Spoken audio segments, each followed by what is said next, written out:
There are mental illnesses that can't be fixed, maybe, without medicines.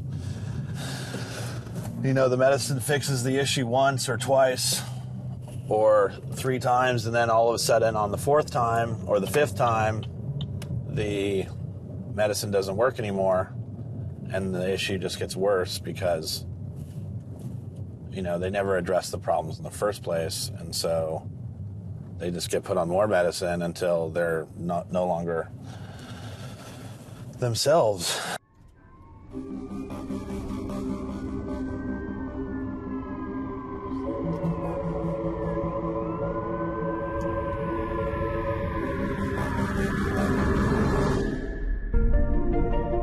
If you're one of the millions who experience anxiety and your symptoms have lasted more than 6 months, it may be a sign of depression.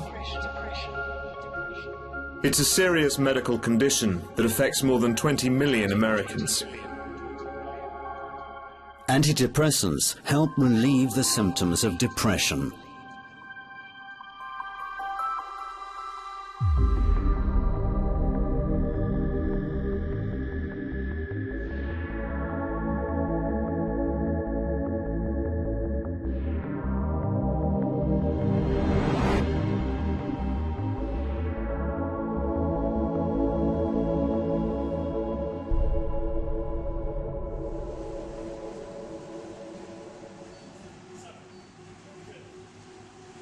Spring 2015, New York.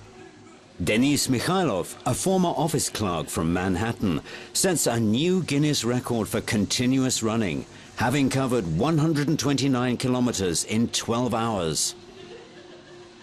7, 6, 5, 4, 3, 2, 1.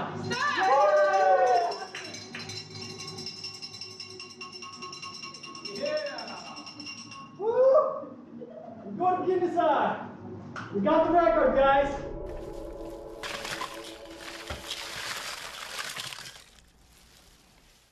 Those are almost all different medications that I've been on. This is Chris.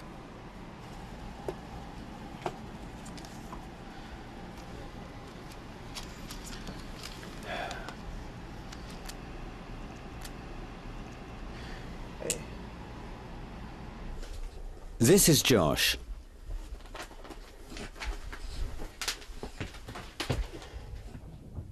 And this is Deborah.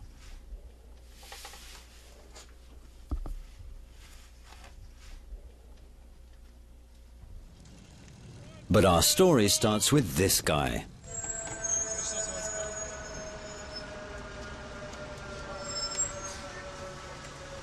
I was very lucky when I came here. I barely passed the English test, so I got accepted in the business school, and it was huge for a guy from a small town in Russia. I didn't even live in Moscow, any large city at all, and to come to the United States, completely different culture.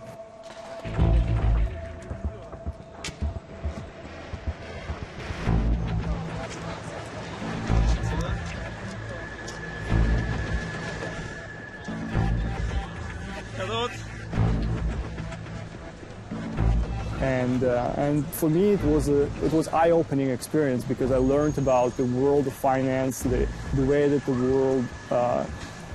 world works. The company that I was working for, we were doing what was called the healthcare communications,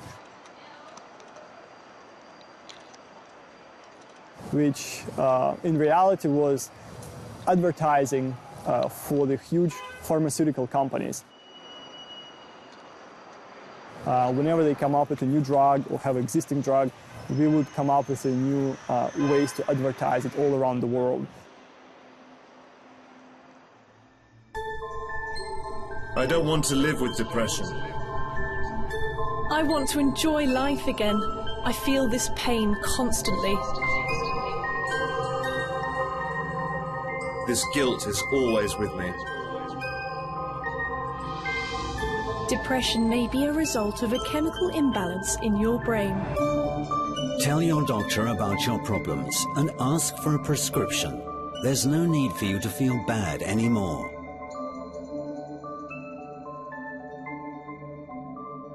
It's 10 p.m. now on Friday. I'm looking at this building on the 8th floor, and something tells me that my boss is still there, because usually Friday night before heading home for the weekend we have to wrap something up and put out another long day at work. Not really missing that part of it, staying in the office for 10 hours a day.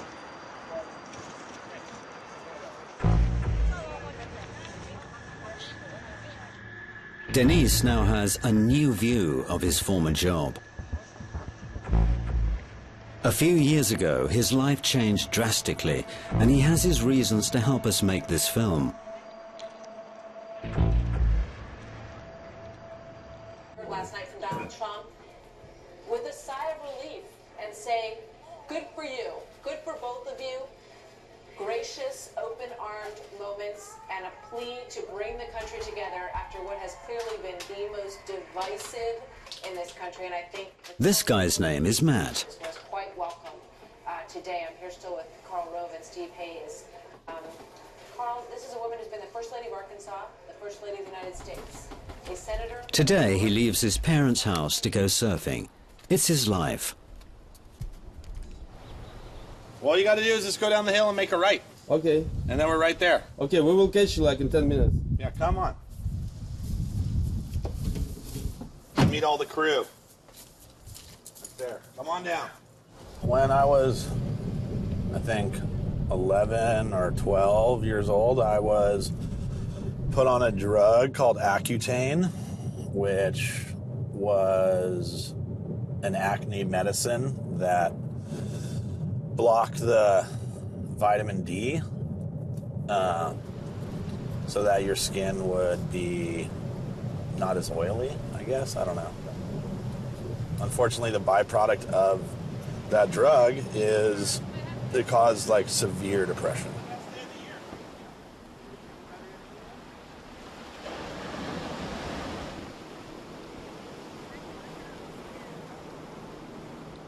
People who surrounded me in Russia when I was growing up, nobody was taking any kind of drugs. And here I was surprised to hear or see even young people taking some kind of pills to improve the mood or to get more energy. I wasn't sure what was going on.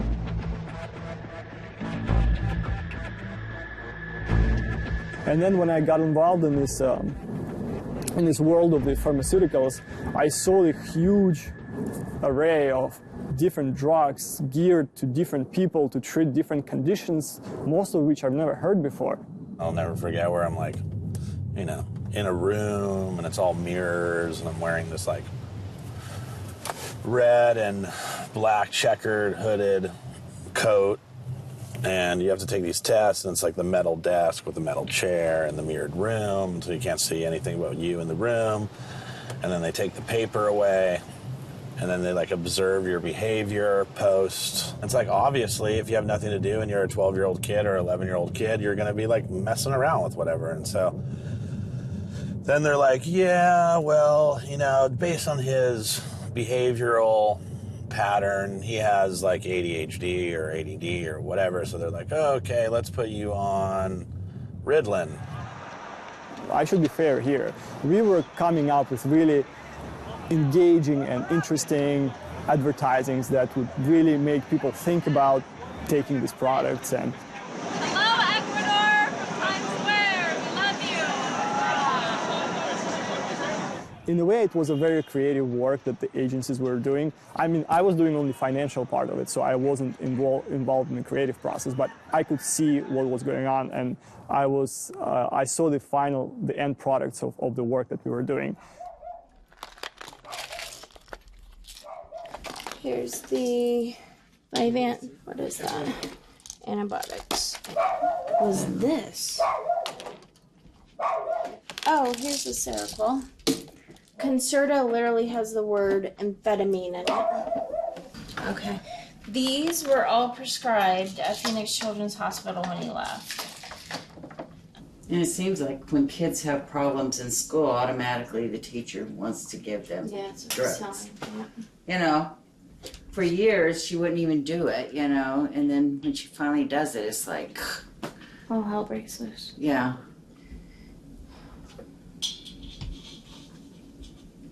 I had a lady today referring to one of the medications as homework pills. Homework? Homework pills. She said, we're going to switch your homework pills to when you get home from school. And that's the one that he was on for just a week because it literally made him into a zombie. It was crazy.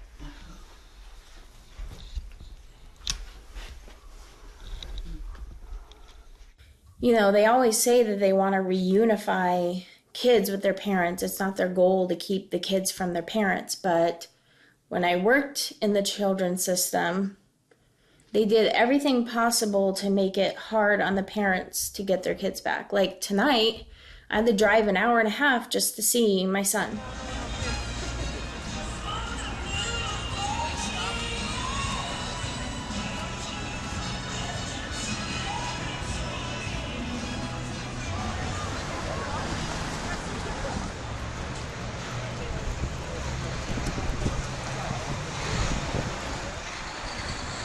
I met somebody who I got really close to on a personal level, and this person shared her story with me, which was pretty dramatic. She was taking pretty hardcore psychotropic drugs by prescription since pretty early age, and she really got me engaged in this research because I never took it seriously before because I didn't have any personal experience.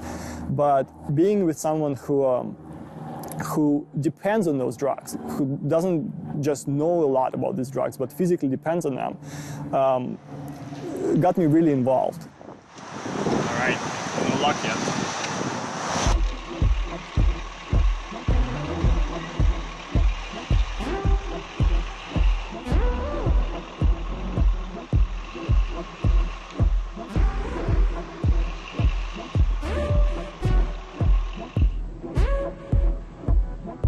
Struggle with addiction.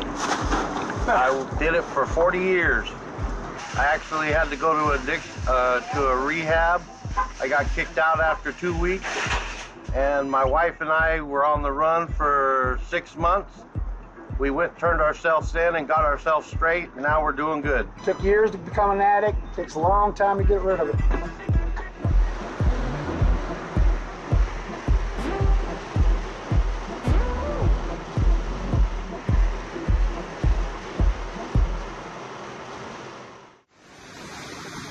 So I just think that that society is no longer trying to push children and people to accept the problems that they have inside themselves. They've pushed take this pill and it'll all go away.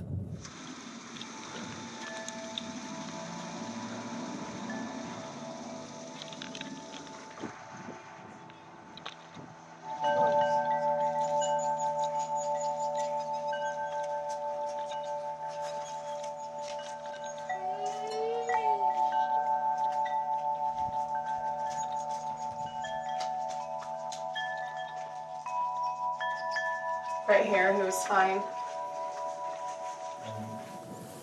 This was before he was sitting with her second in his lap. This picture, yeah, he was fine.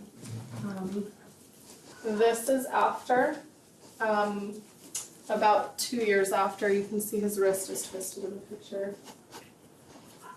This was last year at my brother's wedding. He was able to hold our youngest daughter for just a few minutes. And so I got that picture then, but his wrists are twisted. That's the dystonia. And up here in this picture was last Father's Day, his wrist and that. And he was able to hold our baby for a few minutes for the picture.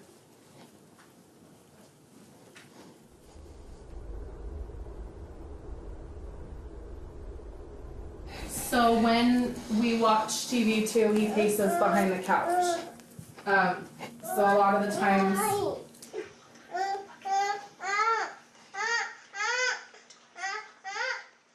This is Josh, his wife Amy, and their 5 children.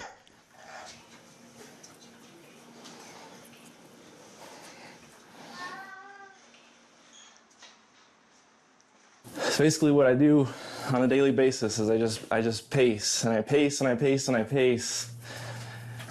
And I don't ever get relief from pacing, but it's the only thing I can do. If I don't pace and I sit, it makes everything a lot worse, and the pain inside gets worse. My movements get worse when I have to sit still or even stand still. So pacing to me is pretty important. It's the only thing I can do. Started a new job, and I was feeling some anxiety, a little depressed. So that's when I got on. Effexor, and a few days after that is when I started feeling that inner pain, feeling like I had to get out of my own skin.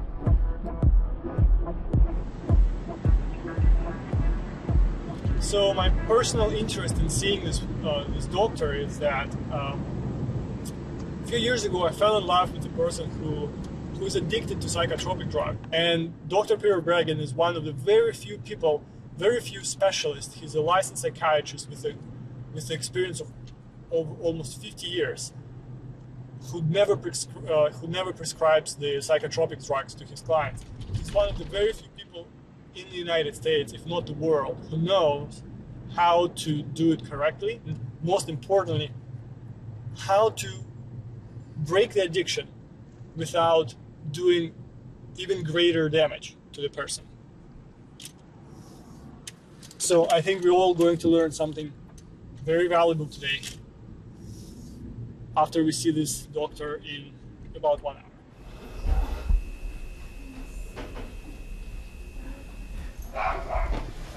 We even got him like a hospital bed where he can like raise it up so he can have his legs in the air, because that's how he comfortably slept.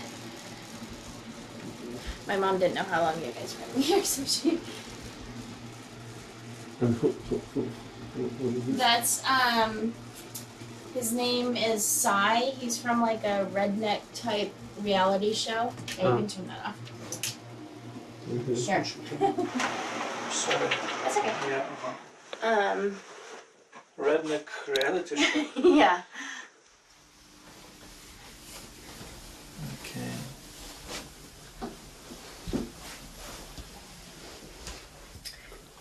Thank you.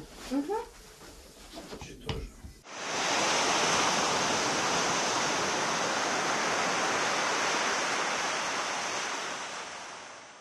And so the parent naturally wants to go like, I want to help my kid. And then the doctor's like, I can help your kid. I can give him a pill or her a pill. And that pill is going to make him happier. And you're not actually making that kid understand anything other than like, rather than deal with who I am as a human being and in my soul and in my spirit, I'm just going to take this pill so that I don't have to learn about myself.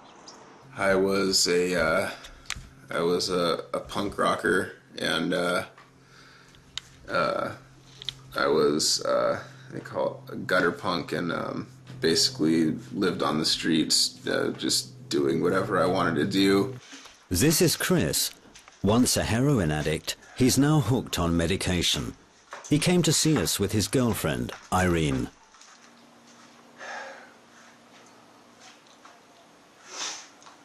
This is his parents' house. The room that he lives in and has to deal with his akathisia and everything was so small that we couldn't fit 2 more people in to film in there. That's how small of a place he lives in. You can return our call at 800-300-7992.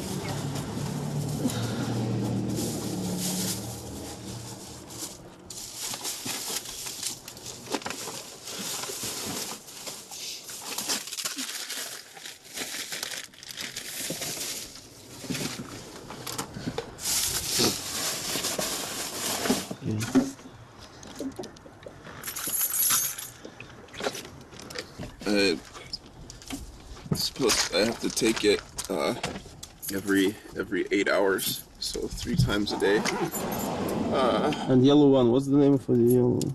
Gabapentin. And white one? The Ativan, 2 milligram and a 0.5. Feeling depressed? We have something that might help. Check with your doctor. Go to your doctor and ask for BOP, whatever the drug is.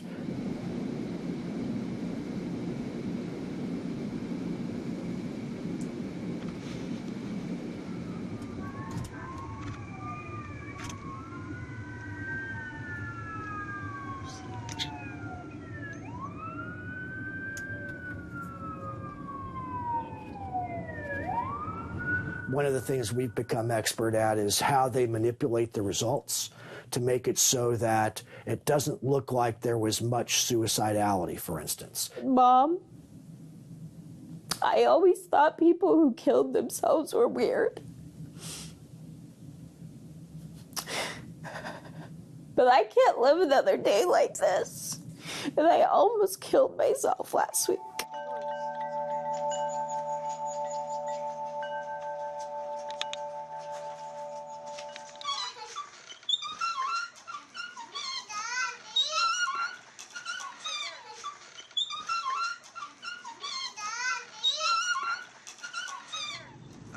I find myself doing things and saying things that I don't mean. It's almost like there's someone else living inside of me, like controlling my body and my thoughts and the things I say. One of the documents that we got while we were working on some of the suicidal behavior drugs for serotonin reuptake inhibitors, one of their internal scientists, Roger Lane, said, it's not so much that they're committing suicide. Their death is a welcome alternative to how uncomfortable it is to go through akathisia. That document does not get placed in the medical journals, doesn't get placed on TV, doesn't get placed in radio ads or in newspaper ads or magazine ads. But that is a documented scientist inside one of these major pharmaceutical companies saying that we have a problem here. Concerta, Risperdal, Vyvanse, Adderall, hydroxyzine for anxiety, Zoloft, Retinol. He was also given hydrocodone for pain and then oxycodone for pain. And Ativan, of course. That's why I was hoping that you guys came down earlier today.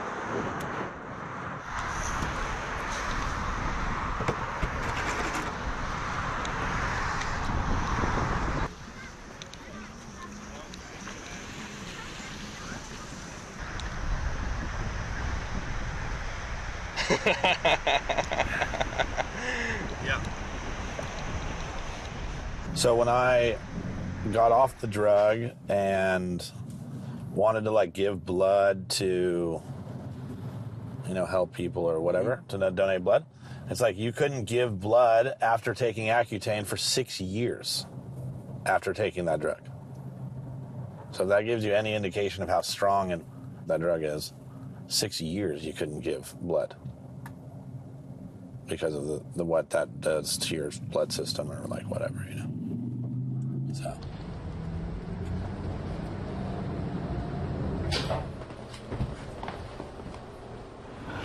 I'm leaving. Do you want me to take her? She's not going to be a problem. All right, I'll leave Gail and I've got Sherry. It's a little therapy dog, huh? I tell stories about my dogs and patients, especially children. She's 13. Wow. She's a sweetheart. What do you think? She doesn't see much, doesn't hear much, but she smells really good. You smell it a mile away. We know from monkey studies is just how the amphetamines work when we give them to children. Give them the monkeys stop socializing, they stop hugging and kissing, they stop trying to escape from their cages, they become good caged animals. So we're making good caged children in our schools. But the parents don't get this.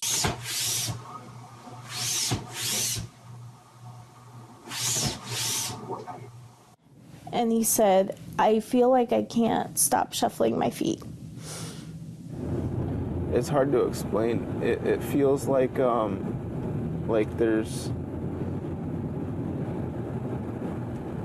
like I'm being persecuted, like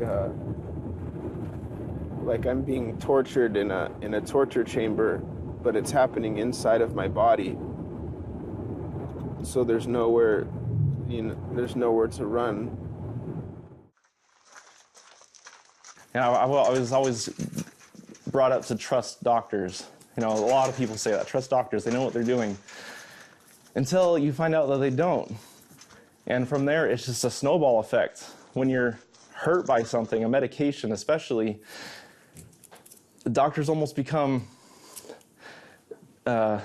defensive when you're trying to tell them things like this, and their only answer is to try more drugs and try more drugs and try more drugs.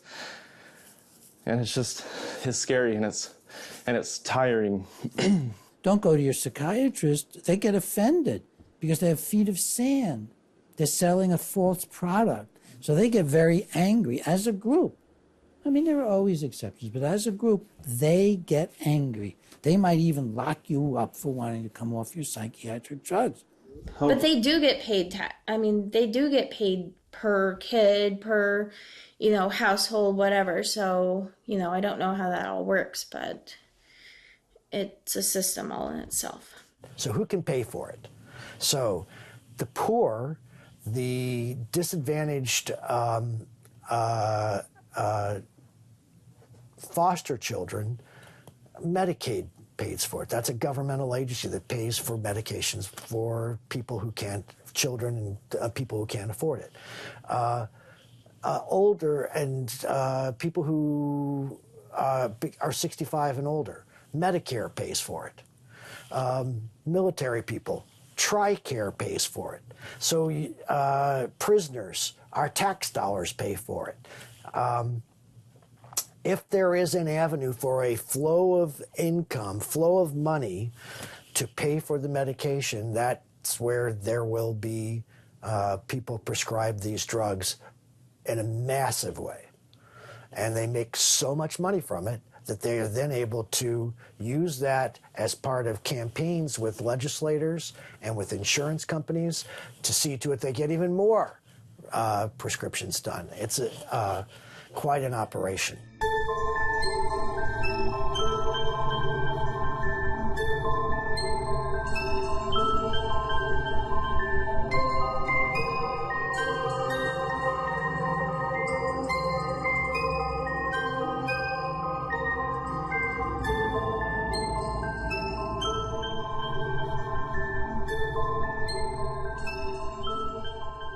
We were pregnant with our 5th child when this happened, and he couldn't hold our newborn because his hands are moving so much. Trying to live this way, like what she said, my kids, they on a daily basis, my kids will ask me to play with them, and there's so many times where I have to say I can't play with you, and it hurts. It just, as a father, that really hurts, and I just can't believe that.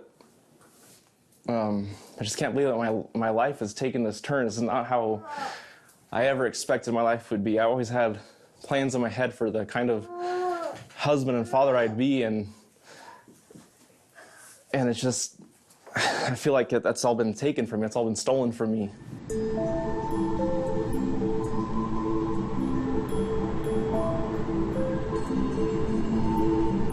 Barbara Ann, that's my wife for 30 years, and she had 3 strokes, passed away, they brought her back, and now she's in a rest home, been there about 5 years. It's a 2003 Power Stroke. with the 7.3 diesel in it.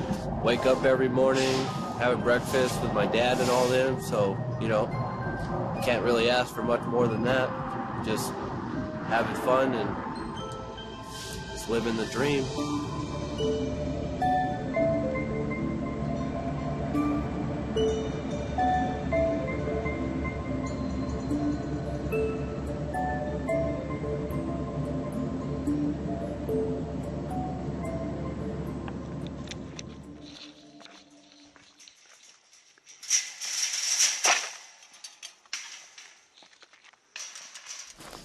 There's 4 girls right here, young horses. Hi, girls. Hi, girls. This one's just a yearling. This one here is pregnant. She just arrived from Spain not too long ago.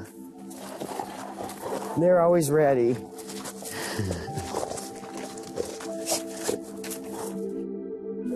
Doing the things every day that are kind of repetitive but important, like washing the dishes and, you know, taking care of the horses is like that. It takes a lot of dedication, and you have to really self-motivate yourself to get up early in the morning, you know, do what needs to be done, because it's a lot of heavy work and moving them around and riding them, exercise and, you know, health care and... But they just return so much. I mean, they just give their heart so completely to you. And I just get so much satisfaction out of it. Okay, go ahead up. This top step is a little tall. So you go ahead first. Okay. Yeah. Sorry it's so small, but it is all right. About twice My as bedroom. Okay. I realized she could detect my seizures. She could predict my seizures. So I got her certified as my service dog, and she traveled with me everywhere for like 5 years. And she would tell me, she would alert me before I would have a seizure and I had time to get with someone, sit down, you know, be somewhere safe. And so she's pretty amazing. But she's upset now because for over years she doesn't have a job. It was always more, never less. They told me my akathisia was agitated depression, that my depression was turning into bipolar, as they said was quite common. Oh, it just needs more meds, new meds.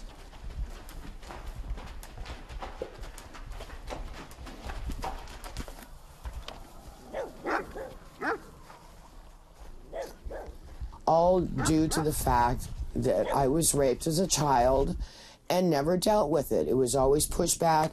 And when my parents first put me on drugs, it was so, they were so relieved.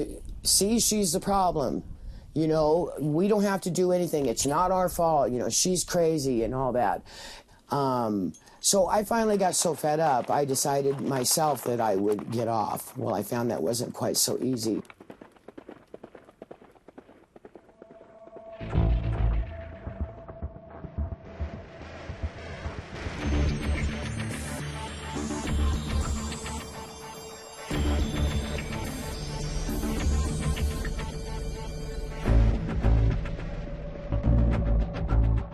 Sometimes we were desperate. Sometimes we just fell in despair because we had the feeling that maybe she would never feel like a human again without the drugs. I mean, she was still developing. Her brain was still developing when she took her first psychotropic drugs when she was a teenager, and we didn't know if it would be possible for her to ever live without them.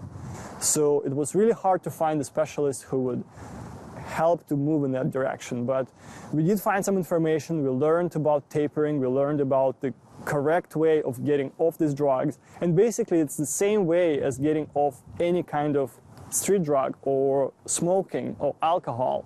The same idea. And so I basically lived my life drugged out. I fought to do anything. It was either too up, too down, too this, too that, and those drugs are so horribly addicting. When I tried to get off them myself, it was an experience that I couldn't relate to anybody.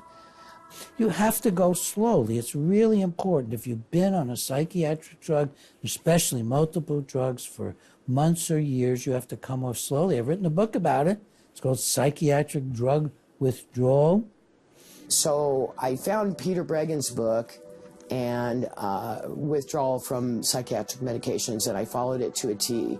I took all my 7 medications, just shaved off a little piece of one every day, and it took me over a year, and I finally got off of everything.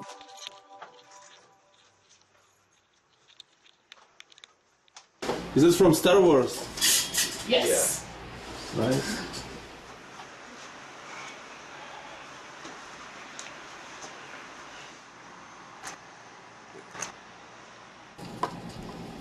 This is a 2 milligram, and this is a half a milligram, and I take both of these 3 times a day, so it's 7.5 milligrams, and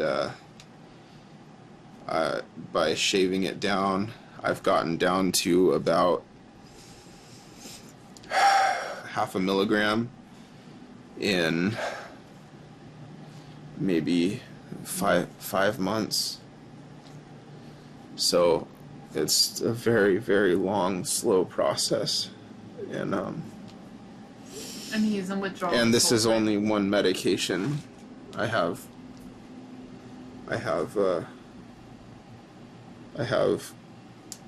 2 other medications to get off of. Some of the documents we have is like, why is this important? Like withdrawal. Some drugs are, once you get on them, it's very difficult to get off them because they change the architecture of the brain. When the drug's taken away, people think that their depression is returning when actually they're going through withdrawal. Just like you were like withdrawing from cocaine or withdrawing from heroin, it's withdrawal. And for these companies, it was a big deal to not, some of these companies, to not have the withdrawal be a feature in the labeling.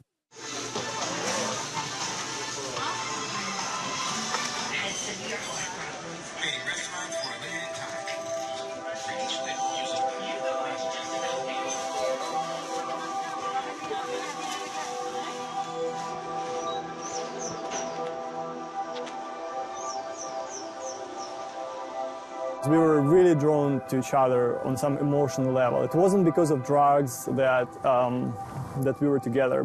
It was probably something deeper. But as with any addiction, street drugs or alcohol addiction or whatever addiction, gambling addiction, any addiction makes a relationship really hard. And it took a huge toll on us.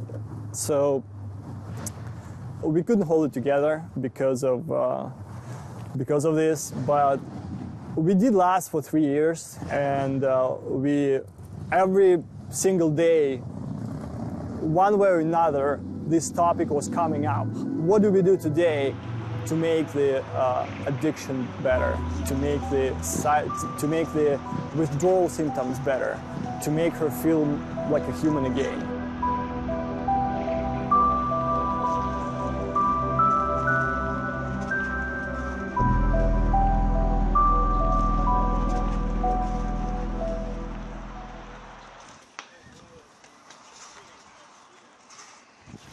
My bike I kind of consider to be a lifesaver in a way.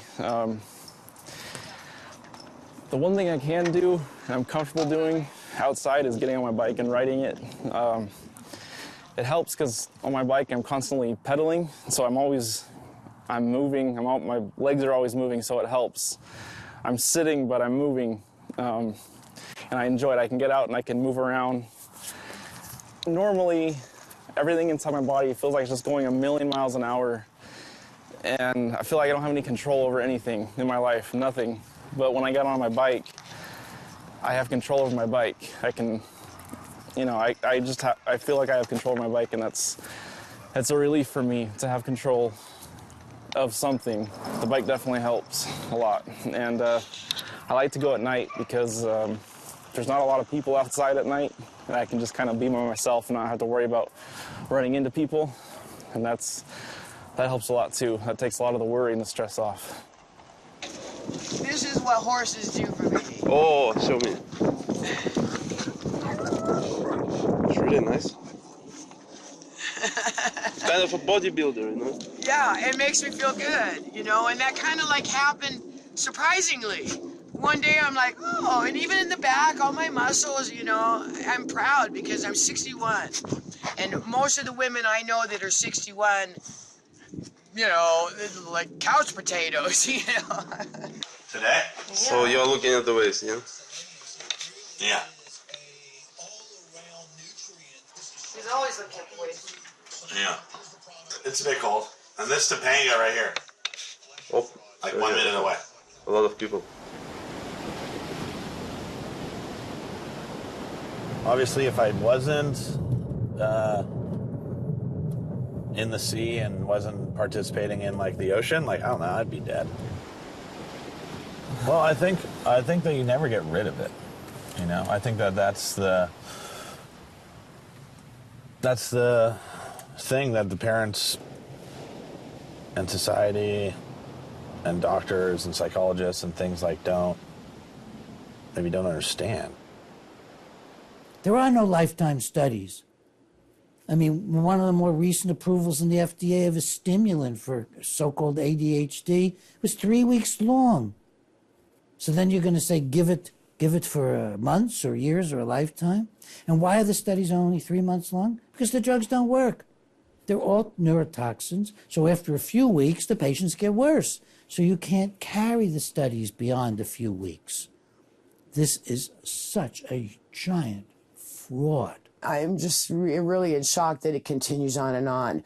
All the research, all the long-term studies, which are people like me. There were no long-term studies in the beginning when those drugs are approved. I'm the long-term study. I was affected horribly by those drugs. They never helped me. It was all a mistake. I should have never been put on drugs. I should have been nurtured a little bit by my parents and not told that I'm a reject and I deserve what I got and it was all my fault. And I'm just not, like everybody else in the family, defective. When those parents put those kids on the drugs, they're teaching those children that there's something wrong with them. That's something that's instilled in there, and they will likely never get over that. They're defective. They need a pill to fix them. You know, every human being on the earth has their own issues. And children, when they go through trauma like that, what do they need? TLC, understanding, somebody to take them by the hand and tell them it wasn't their fault. And this is how you get through it. You be strong. You don't just take a pill and just forget about it. I mean, it's just ridiculous. To me, it's like laziness on the parents' part and not enough concern to look into the facts and see what happens to these kids long term. It's not a good outcome. It's not a good outcome in any way. It never helps. How he was? Well, he was a very happy young child. And when he hit about 4 or 5, he started to become very rebellious. We tried to deal with it the best way that we could. And it just kind of, it was just the kind of, you can't make me do this. And anything we would say, he would be argumentative about it.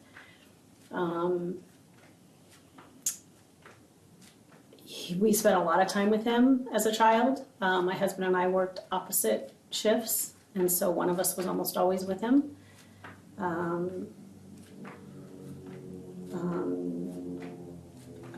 It just kind of escalated as he got older.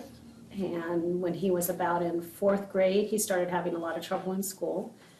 So we started seeing a psychologist, and he would not talk to the doctors. We tried to do family counseling and things like that, and he wouldn't talk. He said that we didn't love him. That was what he always told the doctors. That was his problem, is that we didn't love him. That was his perception, that he was not loved. And He never did like open up to the doctors. We did put him on Ritalin in 4th grade for 1 year, and we took him off. And that 1 year he was having a lot of trouble. It seemed to help from our perspective. The next year we took him off, so he took it for probably not even a year, maybe 8 or 9 months. He didn't want to follow our rules. He was smoking and drinking and experimenting with drugs, and he didn't have a lot of freedom because he didn't get good grades, and he was doing drugs, and he wasn't responsible, so we didn't give him a lot of privileges. And the other kids got a lot of privileges, and that's another thing. It kind of sticks with him that he just saw that and thought that was unfair. But they were always good students and well behaved, and like I said, saw what he missed out on, and were determined not to go down that same road. It was a good education for the other two. Yeah, and I don't know. I honestly don't know what created the issues that we had with him. We don't. Obviously, we didn't do something. Okay. There was something missing in his life from us, but I can't see that. I can't see what we did. Okay, now see, he's mad at what I just said. Something I said set him off just now. Where did you go? Where are you?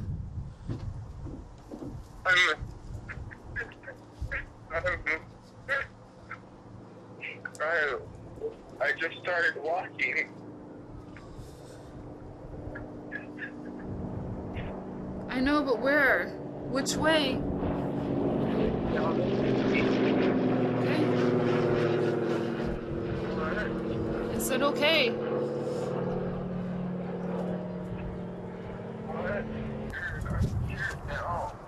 I'm scared now. Don't be. I'm scared. I'm scared. How do I stay with people like this?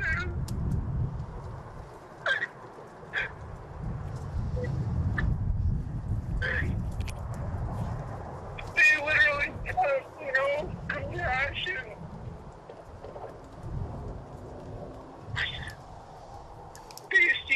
They see me as a drug-addled,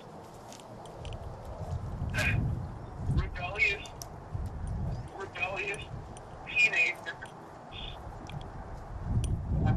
that just never grew up, and that's all they see. That's all they see.